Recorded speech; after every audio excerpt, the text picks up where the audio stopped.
Hi everyone, this is Morgan White, and today I want to introduce you to the book called Pax by Sarah Pennypacker. This book is really sweet, really amazing. It details the story of a boy named Peter and his relationship with his pet fox. The fox doesn't die, so this isn't a dead dog book or anything. It's really quite a fascinating tale about the bond between a boy and his pet, as well as growing up and transitioning from boyhood to manhood and all the messiness that entails. So long story short, Peter's dad is going off to fight in a war. He's a bit of an abusive parent, has a lot of anger issues. On the way to drop Peter off at a relative's home, the father makes them leave the pet fox Pax on the side of the road. And so Peter gets to the relative's house, is so torn up about leaving his pet behind. He ends up running away and decides, I'll hike 30, 40 miles a day and I'll make it back to Pax in a couple weeks and I'll save him and we'll go home together.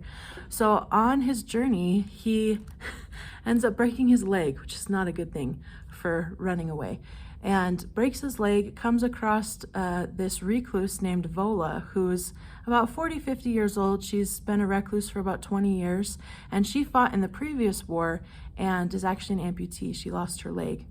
And she was a medic, so she's got training. She patches Peter up as best she can, and then they stay together for a couple weeks while Peter recuperates a bit, and he learns a lot from Vola. She's sort of an older aunt figure to him and teaches him a lot about trauma, how people of all ages work through their own trauma, and also their responsibility to society, and then knowing yourself, knowing the truths about yourself, and finding your own answers when no one else has them for you.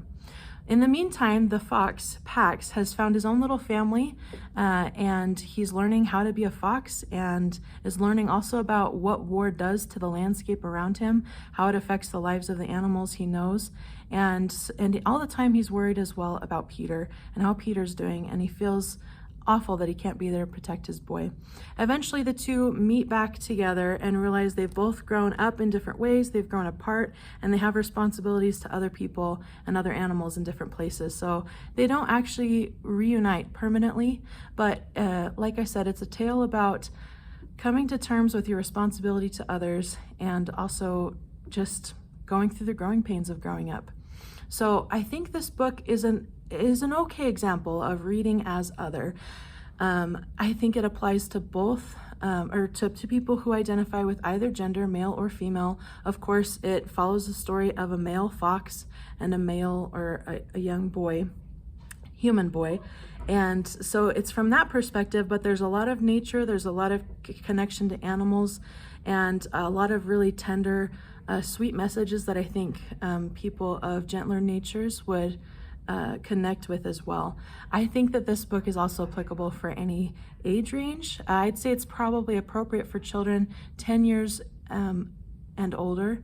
And then, like I said, it even made me cry as an adult, and it also made me stop and think about a lot of things, a lot of little truths that I've known in my life but just needed to be reminded of. So I think it's applicable to any age. And yeah, it's a fabulous book.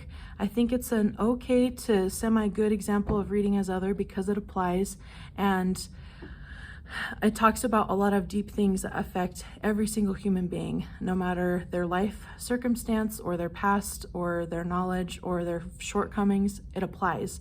There's lots of themes of grief, of trauma, of mistakes that have been made, and coming to terms with those things, learning how to forgive yourself for them, and learning how to connect with other people too, and show empathy, express empathy, live through empathy and compassion with someone else. Just all really great stuff.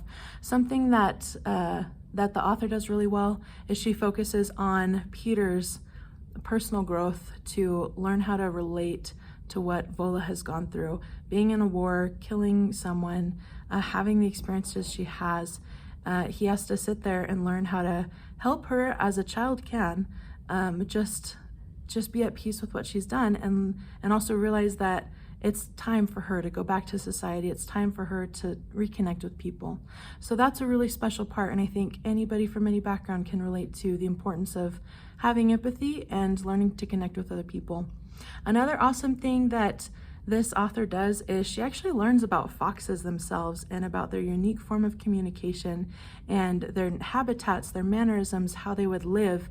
And so I think she nails the experience that Pax has in the woods as a first-time fox, you know, living in the wild by himself. And that kind of deepens the experience that the reader has of following Peter throughout his adventure. It's just really fabulous. Like I said, I think it'll appeal to both girls and boys. I think it would appeal to people also of different cultures and races. This didn't sound like a uniquely United States sort of, I guess, setting for the book. It sounded like it was maybe from a European country. And then Vola herself she's of multiple different nationalities. And so there's a lot of diversity in this book, and it applies, I think, to a diverse audience because it gets down to the nitty-gritty of the human experience of going through pain and of loneliness and of anger and trying to figure out, you know, what does this life mean? What are the answers for me? So it applies. I know there's better examples of reading as other, but when it comes to this book, I think it falls in this category. Thank you.